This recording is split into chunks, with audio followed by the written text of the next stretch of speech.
we are, here we go, recording in progress. If you have any questions, you can ask them in the chat, and all of our volunteers will be monitoring the chat and answering those questions. And then at the very end as well, after we've finished the launch officially, we'll have a bit of a chat, so you can ask questions then as well.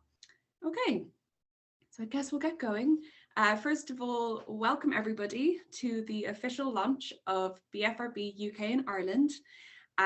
This is very, very exciting for us. We've been working pretty tirelessly throughout the summer on this. We haven't been taking that much of a break from the support groups.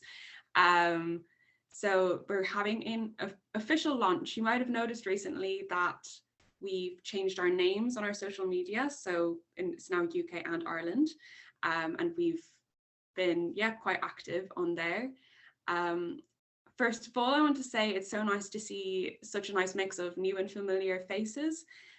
Especially I do see a lot of people who are tuning in from the States and all over the world, really. So we really, really appreciate you being here.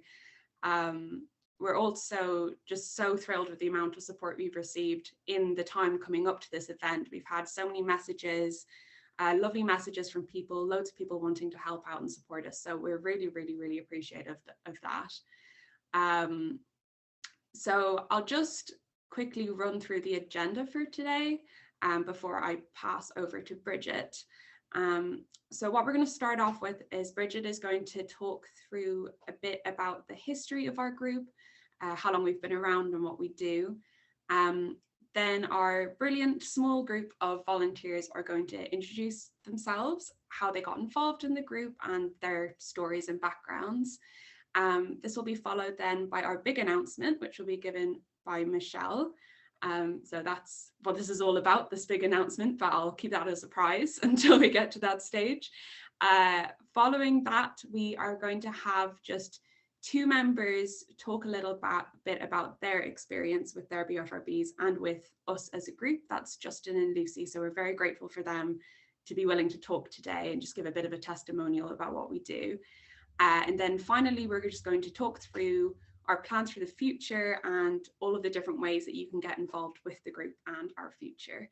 So I guess on that point, I will pass over to Bridget, who's going to talk us through the history of our wonderful group. Thank you, Caroline. I am so delighted to have you all here today. I am Bridget Bradley, and I'm one of the co-founders of BFRB UK in Ireland. You'll find out a bit more about me as I'm talking, but most of you probably have chatted to me in support groups or come across me over the years. I'm joining you today from Edinburgh in Scotland, where it's very sunny. I really want to thank you all for joining us, and to just first of all say thank you to the incredible group of people who have helped me to organise today's event.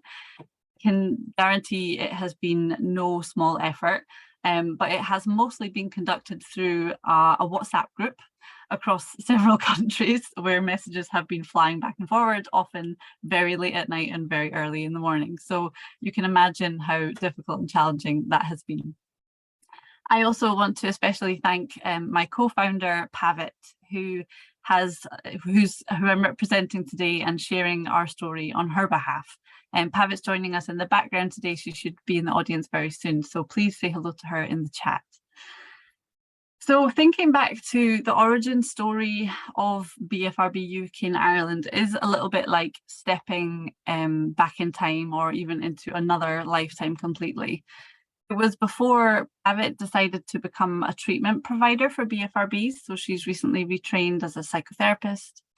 This before I completed my PhD in social anthropology. But to think about the first time that Pavit and I met and how we began this journey that's led us here today, it's actually quite remarkable to see all of the things that we've achieved. So it all began in London in June 2015 at the first major BFRB event in the UK, where it brought together about 100 attendees.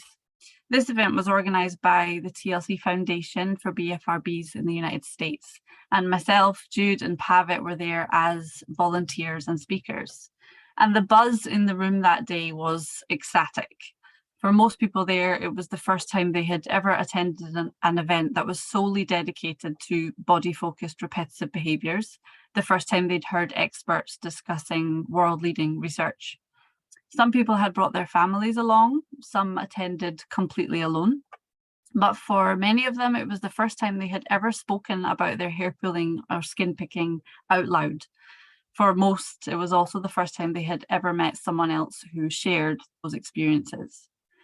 That morning, I had left Edinburgh at about 3 o'clock in the morning. I got the overnight bus down to London on the night bus. It wasn't very glamorous at all.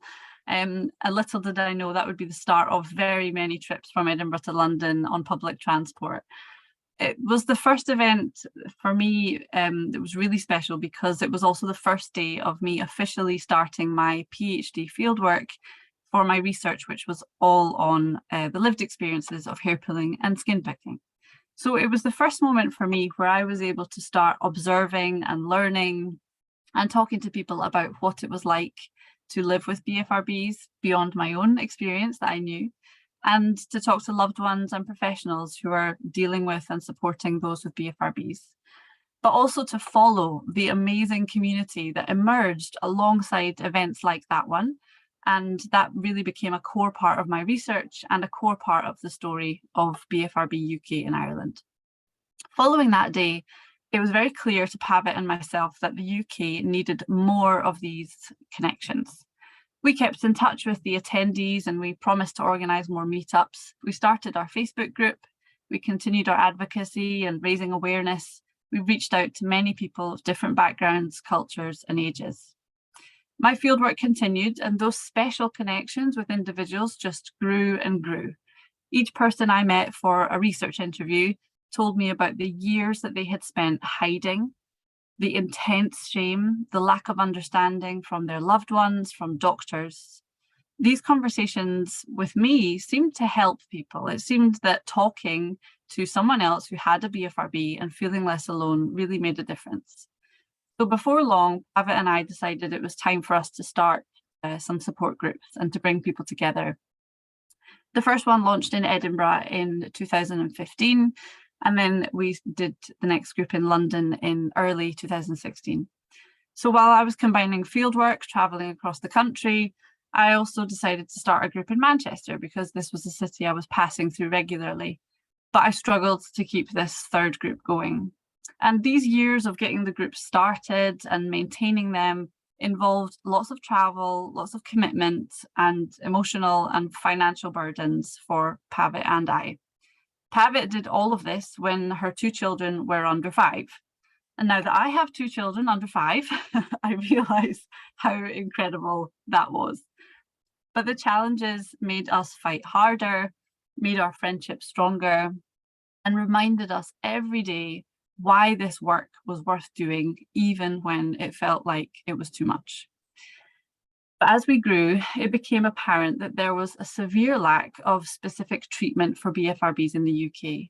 And this led Pavitt to her decision to form her career, moving from law to psychology, and now to become a qualified psychotherapist. And after completing her master's in psychology, she's now training to become a UK treatment provider, working towards accreditation so that she can treat people with BFRBs. So Pavitt recognises and understands that people who are looking for support are actually having to educate their own therapists and clinicians in with BFRBs. So we want to bridge the gap and to extend our reach to educate and to improve the treatment in all aspects of BFRBs in the UK. And that's why Pavitt is focusing her time and energy on that just now. But there's no doubt there are lots of people in the UK now doing fantastic things for BFRB awareness and support, now more than ever in the TikTok era. But what these years have taught us is that there is still so much need for the work that we are doing. During my fieldwork, when I was looking for people to interview with BFRBs, parents were finding my contact details online and calling me directly to ask for help. They were desperate, heartbroken that they couldn't understand what their child was going through with nowhere to turn. And one of my happiest memories of those early years was when Pav and I ran a special support group for parents and loved ones. Parents were able to have their questions answered, children able to talk openly about what unconditional love and support meant to them. Partners were able to learn more about how to actually be there for their loved ones.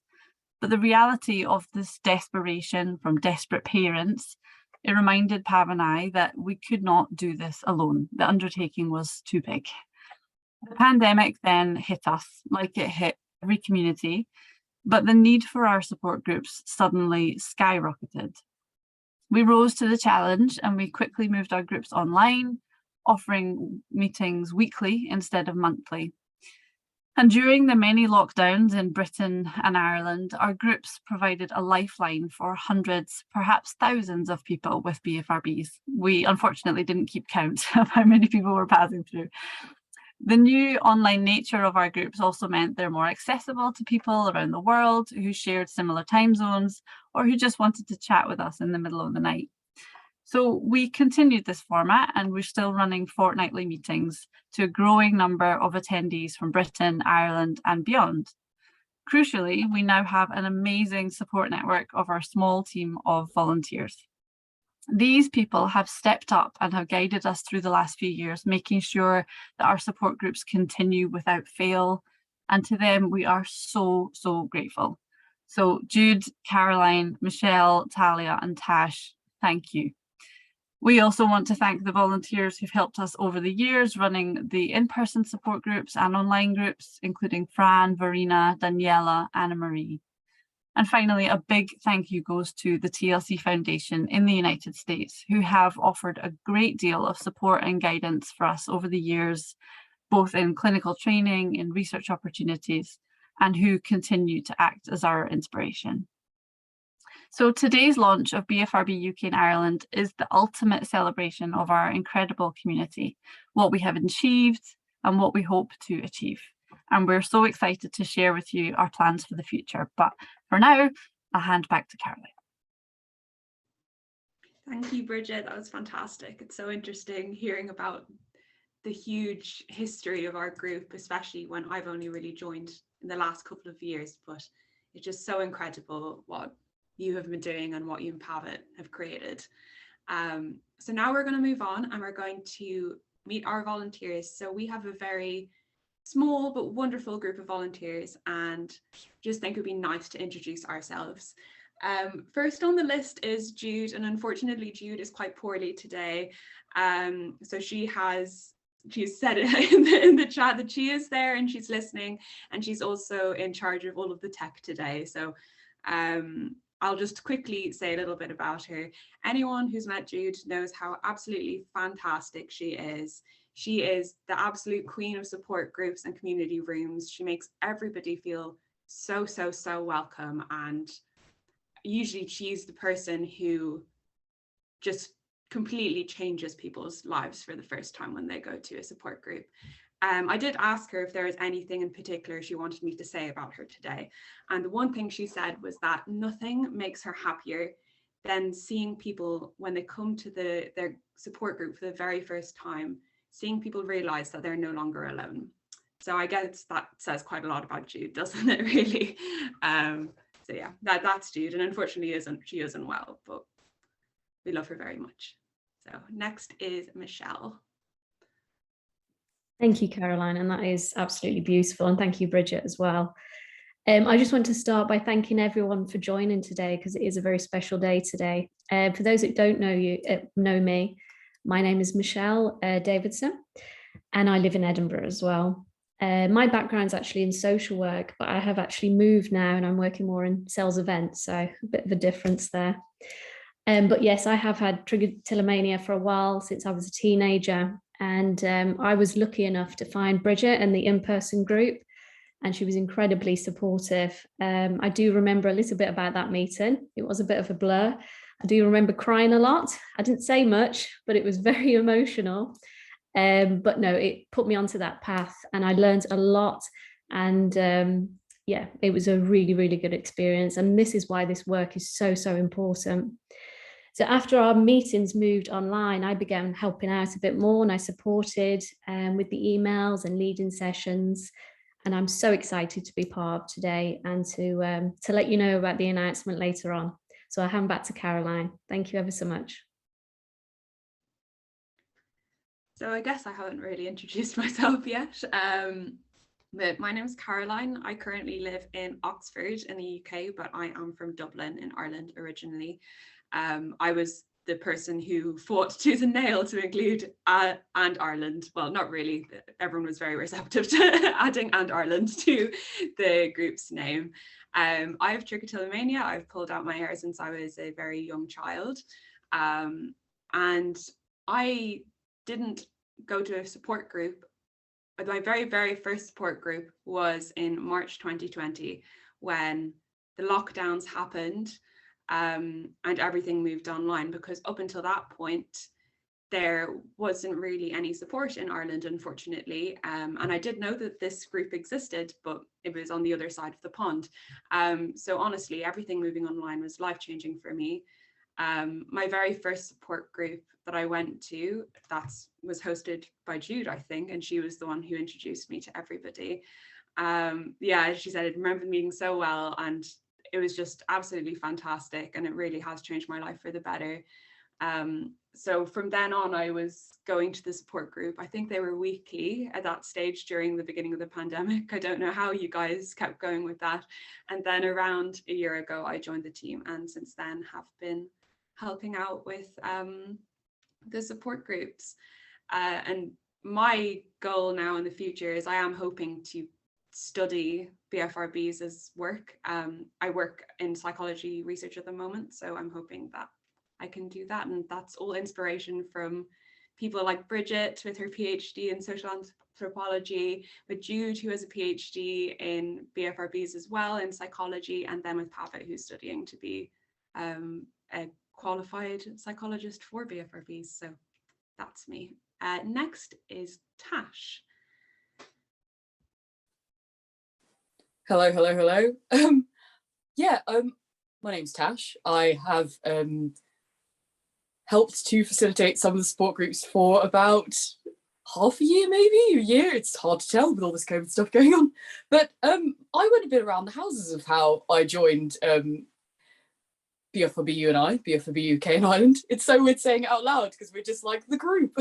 But I went to a webinar for the lovely Anila's Habitaware, and at the end, as there always is, because the BFRB community is wonderful, there was a lovely chat going on, and someone mentioned that there was a TLC community room hangout, which was amazing, run by our lovely Jude Stevenson.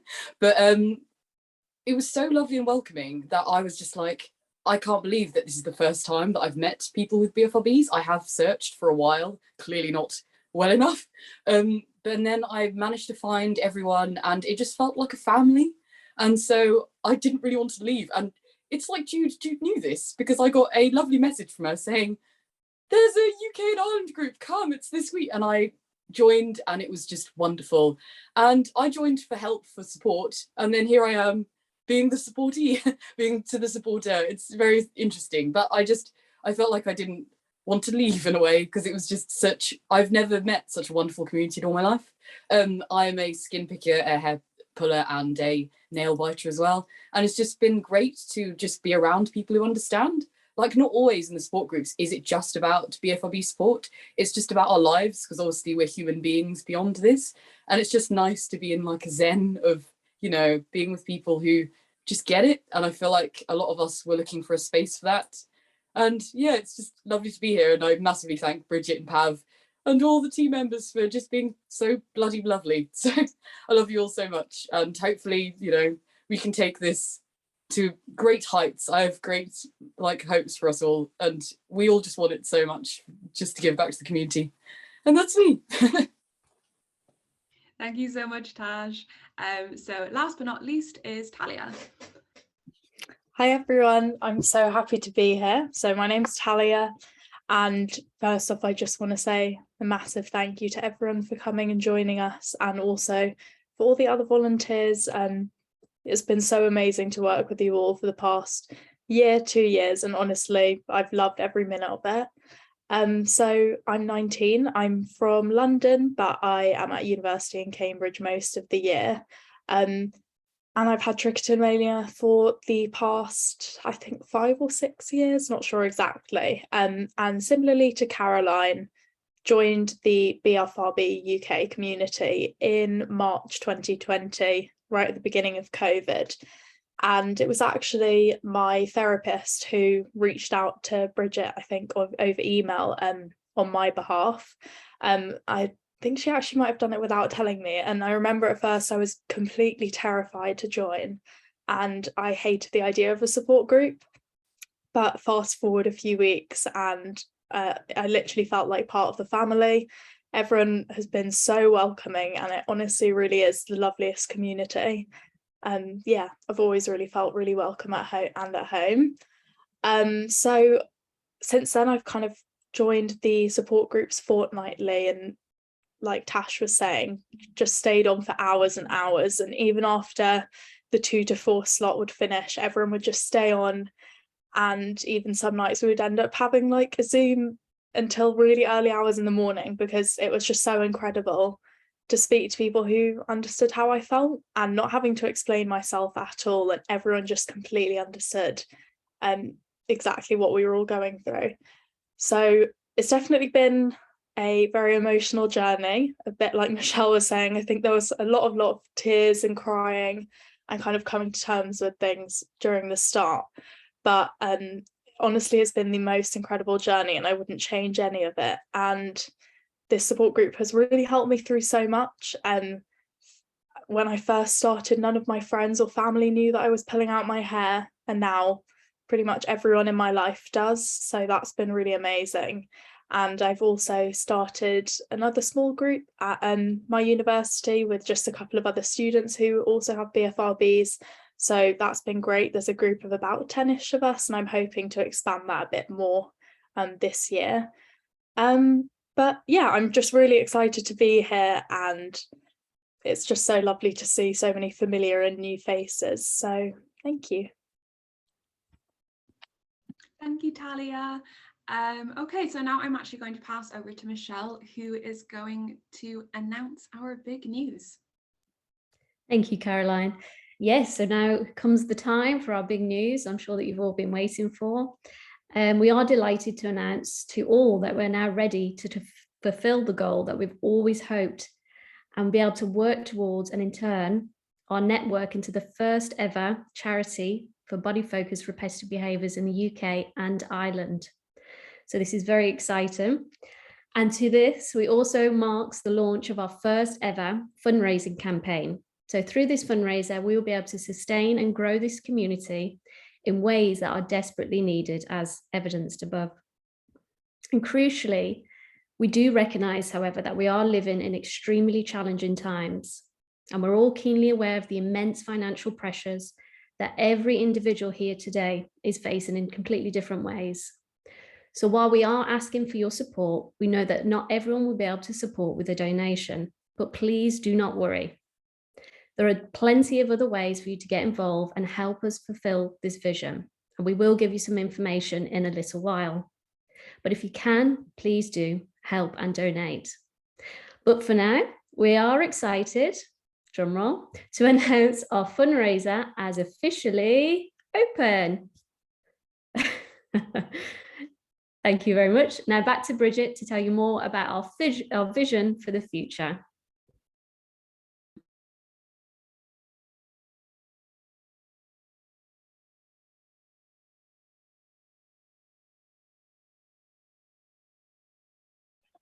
Apologies, I think I've mixed up my slides here. We'll come back to the testimonial in a wee minute. Thank you, everybody, and thank you, Michelle, for announcing our exciting news. So just to give you some more information about what our plans are and how we imagine taking things forward. As we've mentioned, this community and the launch of BFRB UK in Ireland has been years in the making. And it's clear from the words of our volunteers alone that we have a great amount of support behind us. And that support from all of you who have attended, who have supported, who are here today, will be the driving force in what we do next. So over the years, we really have only dreamed about where this movement might end up. We have followed the work of other organisations dedicated to BFRBs in the United States, in Europe, in Canada. But we did always know that despite the incredible work of these organisations, it was important for us to build a service that was specific to the UK context and to the Irish context. And now is the time for us to take that to the next level. So the challenges that we have faced in the past have taught us some very important lessons for the future, and they push us on with the determination needed to meet our ambitious goals. So here is our vision and some of the reasons behind the launch of today's fundraising campaign. So first and foremost, support. We want BFRB UK and Ireland to lead, to facilitate and to expand support groups for body-focused repetitive behaviours in Britain and in Ireland. We want to be able to continue running regular online meetings that are accessible to a wide range of people and places, but also to return to in-person meetings. In the past, we've been restricted by numerous barriers. My decision to cancel the group in Manchester after such a short time was down to my own inability to cover the travel, the affordable room hire and such. So we have faced challenges also in London and in Edinburgh for similar reasons. Our fundraising campaign then will greatly support our ability to set up groups in England, Scotland, Wales, Northern Ireland and Republic of Ireland, because we are covering 5 countries, and to recruit and to train volunteers in these countries who can ensure that these groups are sustained in the years to come. Crucially, we are in desperate need of support groups tailored to children and teens. We are contacted all of the time with inquiries for parents looking for support for themselves, but also for their children. And our fundraising target will ensure that our team can go through the necessary training and government-specific requirements for each country to offer this service to young people across our nations. Awareness. We want to continue raising awareness and to promote a safe space for people to talk about their experiences with hair pulling, skin picking and related BFRBs, without shame and with the knowledge that they have people around them who understand. Outreach. We want to reach out to clinicians, to treatment providers who might still have very out-of-date guidance on what BFRBs are and how people are affected by them. Our aim is for people to understand what life is really like to live with a BFRB and to know how to best support people and their families and loved ones. Working with professionals who have expertise and training in BFRBs will help us to develop a network of recommended providers and to lead the way in BFRB treatment. Research. We want to be a hub for research, promoting up-to-date, evidence-based guidance, working with clinicians and researchers across our 5 countries, as well as bringing this research into conversation with international scholars, clinicians, and communities. Importantly, we want to make this research accessible to wide audiences of all ages, backgrounds, and cultures. Education. We want a specific branch of our outreach programme to reach a wide range of people who come into contact with BFRBs on a daily basis, including teachers, hairdressers, beauty therapists, and the media, to make sure that the stigma and misconceptions associated with BFRBs are targeted in all arenas of our society. And finally, community. To bring people together in support groups through events and annual conferences in ways that will bridge all areas of our vision: support, awareness, outreach, education and research. It is this community spirit that has brought us here today, and we want that message to lead our future plans. We want everyone in Britain and Ireland living with BFRBs to know that they do not need to suffer alone anymore. So, how are we going to pay for this? This is where our fundraising campaign comes in. And you might notice we are being quite ambitious with our target goal of £15,000, because I think given the broad scope of our goals, this is still going to be a big task. So what we hope to achieve with the target of £15,000 is to resume in-person online support groups and to keep them running for adults, to begin our online support group for children and teens, To gain charity status and to go through the designated administrative and bureaucratic requirements across the nation, so that will require some tailored administrative support. To cover fees for registering with charity commissions across 5 nations, and also to cover the charges for DBS checks for volunteers to run groups for young and vulnerable people. Also, so that we have our own Zoom account. We've kindly been borrowing this one from the University of Glasgow for long enough now, so I think it's about time we had our own. And to pay for website, email address and domain name and all the things that give us the professionalism needed to take this forward. We also want to organise an online conference within the first year, because we know that doing one in person would go beyond our target of £15,000.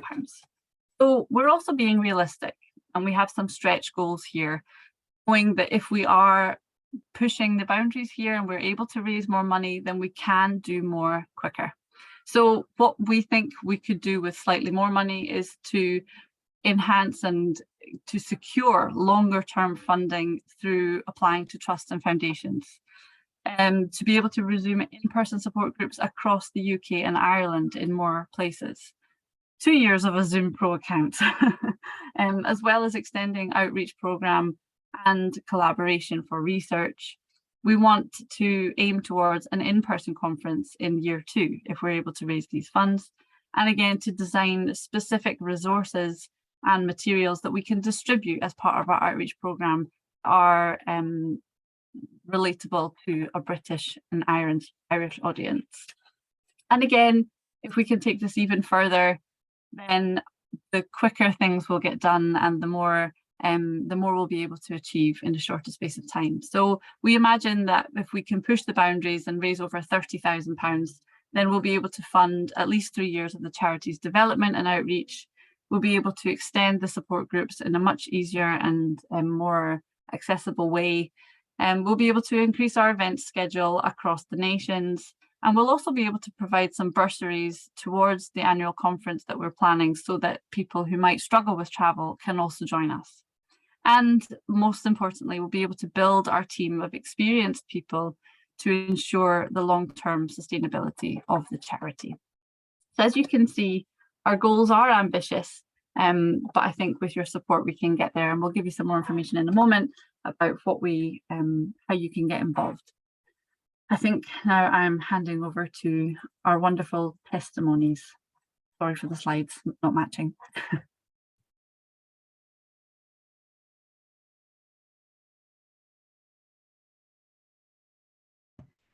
All right, so yeah, it's okay that the word matching. I think it'll be nice actually to close off with a few testimonials. So we're going to have 2 people talking, and those are Lucy and Justin. So I guess, Lucy, do you want to start first, and then Justin can talk second, if that's all right? I can start first, yeah. I guess what's been really interesting to me today is that the kind of what I've recognised as the changes in hi Jude, the changes in support, I suppose, from when I started picking. I'm a skin picker. I started when I was about 13, which was in 1990. So I had my whole teenage years without any support. We didn't have the internet back then, so you couldn't really research anything. But what was curious to me is that I didn't know that I needed to research anything, because I didn't know I had anything. So I discovered this group probably back when you started doing live groups, and I came to a few. And then I kind of dropped off a bit. I think it's quite hard to get to. And then the Zoom obviously was a bit of a game changer. But I slowly came to this kind of discovery, and I think that's what links really well to the kind of the research and getting in young, because I was diagnosed with body dysmorphia, so that was something that people understood a little bit more about, but I didn't realise that dermatillomania was a thing. So it's a real gradual kind of understanding. And I think as a teenager, if I'd known that it was something, then it would have been really helpful. Because as an adult coming to this group, I think it's a different experience. And what I find interesting actually are the people that come to the group that are a bit older, that have spent their whole lives with this condition, kind of having this realization. I think it's kind of echoes what Jude says about people suddenly realizing that they're not alone. Yeah, that's what I've discovered, and I come to the groups when I can, and I find it's kind of just the benefit of knowing that exactly what I think Talia was saying about the shortcut and not having to explain all our kind of behaviours to people is just really refreshing. I mean, I'm quite open about dermatillomania to people, like social media and friends and stuff, but my close family don't know necessarily. So like you guys have been saying, it's like a little family. I guess I feel that way as well. But I'm also, so I'm an artist and art teacher, so I also work with secondary school age kids. So I think that kind of interesting, what you're saying about teachers understanding a bit more as well is quite interesting, because I do see evidence of kind of BFRBs, but obviously you're not able to access anything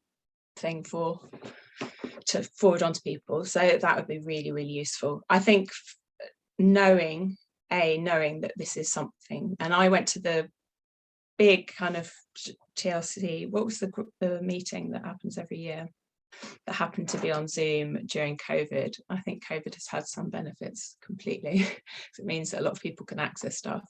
And just the kind of dawning of the terminology and the epiphanies that this is what people have been doing for a long time, and this is kind of making links to my whole life, these kind of behaviours that I didn't realise was something, was just like a weight off your shoulders.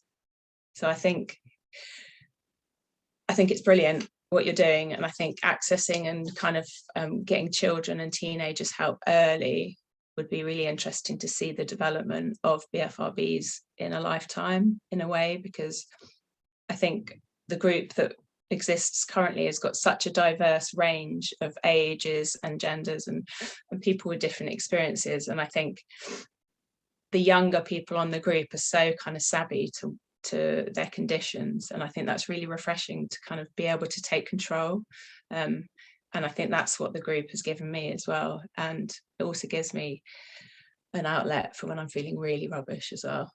So yeah, that's me. Thank you so much, Lucy. It's so lovely work. Okay, right, and then next is Justin. He's going to talk a little bit as well.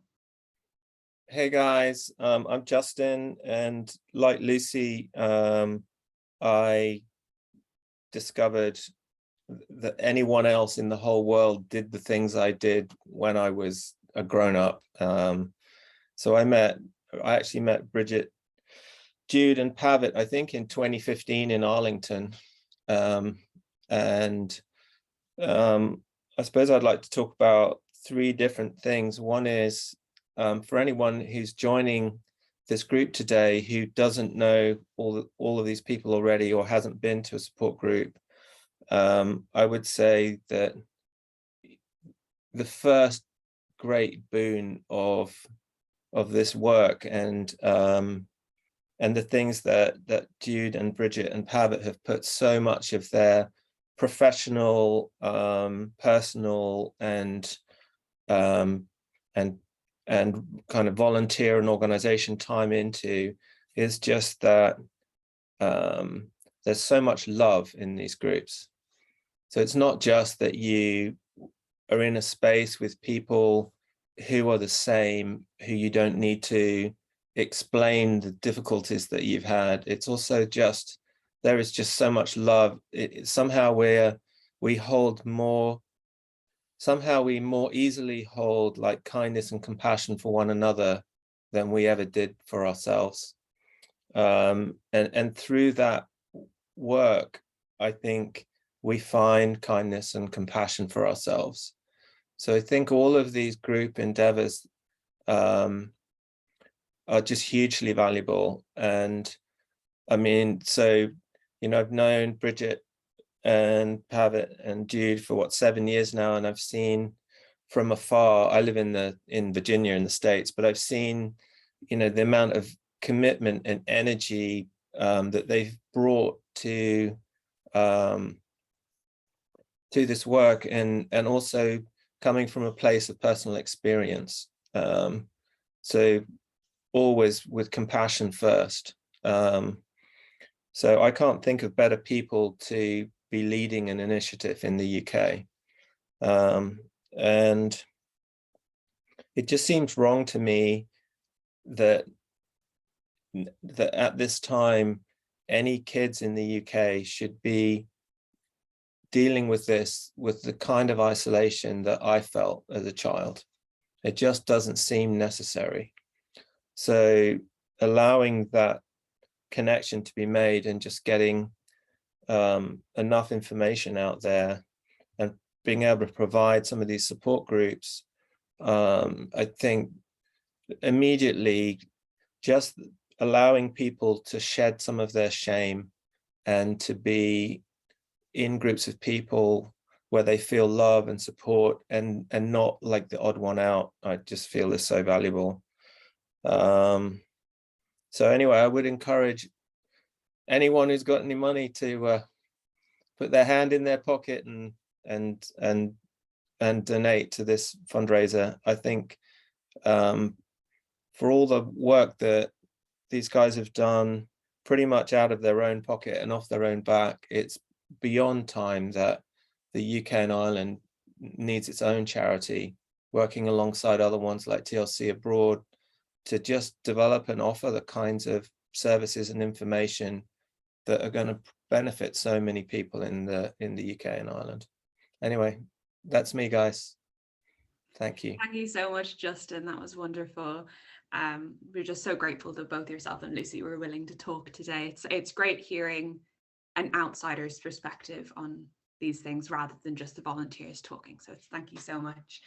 So I'm quickly just going to pass back over to Bridget for 1 minute. She's going to talk through why us? Why are we the people to do this? And then finally, I'm going to pass over to Michelle, who will talk through exactly how you can get involved. Thank you both, Lucy and Justin. It's so heartwarming to hear, all of the positive things being said and to think back over the years. And yeah, it's really touching. So thank you. So if we haven't already convinced you why we should be doing this work, it's just a reminder, really. And because this event will be recorded and hopefully shared a lot after today. So we know that at least 1 in 20 people suffer from a body-focused repetitive behaviour to the extent that it interferes with daily life and causes shame and makes people feel very isolated. And we know that there is currently no charity dedicated to BFRBs in the UK or Ireland. As a team, we have more than 8 years experience building the community in our societies and supporting thousands of people with BFRBs and their families in the UK and some in Ireland too.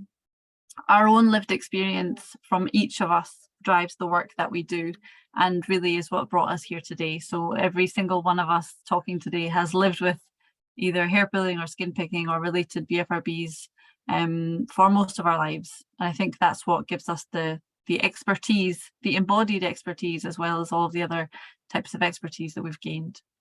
So our outreach and awareness work is well underway. We are already making waves in different communities and networks and with important stakeholders. So now is the time really to take things to the next level. And we're already contributing, as we've discussed, to not only treatment, but research in pioneering ways.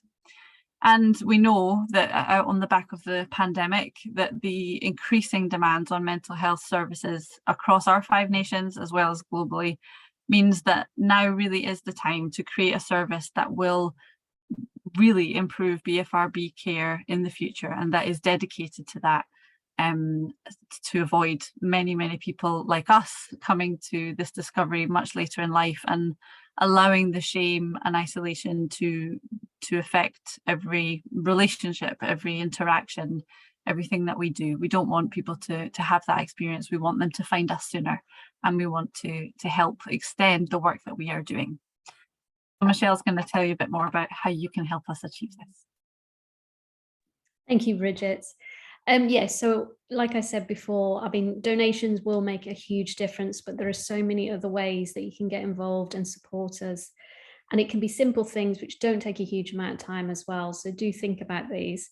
So for instance, like and sharing our posts. So again, just getting that awareness out, spreading the word, sharing things with family and friends.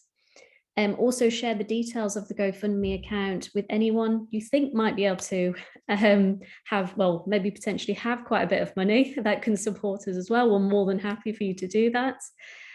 Also join our mailing list as well, because again, that will get provide you with information about different events that we're doing and also any updates to the GoFundMe. So that will be really interesting for you to hear. And also consider joining our BFRB week. We're going to do an awareness week during October the 1st to the 7th. So again, we're going to do a huge push for awareness. So again, like and share our posts, get involved. It's really about spreading the word and getting people to understand how important this is. You can also fundraise your own. So think about doing maybe a sponsored activity.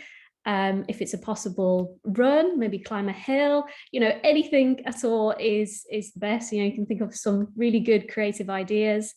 And we can certainly help towards, helping put that on our social medias, helping raise money for that. So do get in touch if you've got a particular skill maybe, or an idea. Possibly you're very adventurous, and we can certainly support with that. And again, if you want to share your story, and that would be something really good that our possibly people around the world would love to hear, and again, raise awareness. So do get in touch, either through social media or email, or again, speak to us after the meeting today. So again, donate obviously, but there are so many other ways that you can get involved. So thank you so much. Thank you, Michelle. So yes, obviously there's so many ways you can support us, and we will appreciate any ounce of support, even if that is just liking our posts on social media. As you saw on the last slide, we have added a few more social medias in. So we have our Facebook group, which is a closed Facebook group that everybody is welcome to join if you would like. That's mostly where we give our support, and we post about our support groups in there. So very welcome to join that. We also have an Instagram, BFRB UK in Ireland, and we just set up a Twitter, I think a couple of days ago. So that's also BFRB UK Ireland. So I just first of all want to thank everyone so much for coming along, all of our friends, family, support group members. I know that there's people here from all over the world as well, so we really, really, really appreciate you all coming. If anyone would like to get involved in the fundraising, or if you have any questions that we haven't answered, you're very free to contact us either by social media or by email. I've put that into the chat already. So yes, if you'd like to ask any questions or get involved, you can do so that way. Following the event, we're going to leave the Zoom open for around 30 minutes if anyone wants to stay around and chat. Just a very informal community room style chat. So if you have any other questions, or if you just want to talk to us, that you can hang around, that's fine. Our support groups are back on Sunday the 11th of September, I believe. New attendees are very welcome. Again, if you'd like to be added to the mailing list so you're kept up to date, you can just send us a quick email. And we also post all the links on the Facebook group as well, so that would be great if you want to. And finally, just a thank you to all of our volunteers for their hard work. A big shout out to Michelle, who single-handedly manages all of our emails, which is a big task. So thank you for Michelle for that. Thank you to Lucy and Justin for being willing to talk today. It was really great that they were willing to volunteer and just talk through their experiences. And finally, just a massive thank you to Pav and Bridget for founding this group in the first place, and without whom this never would have been possible. We are so grateful that you have provided a safe space for those of us with BFRBs in the UK, Ireland and beyond. And not only that, but their loved ones and their families and friends. So we are entirely grateful for you. And thank you very much, everyone. That is the end of the event. So if Jude would like to stop recording, that'd be great.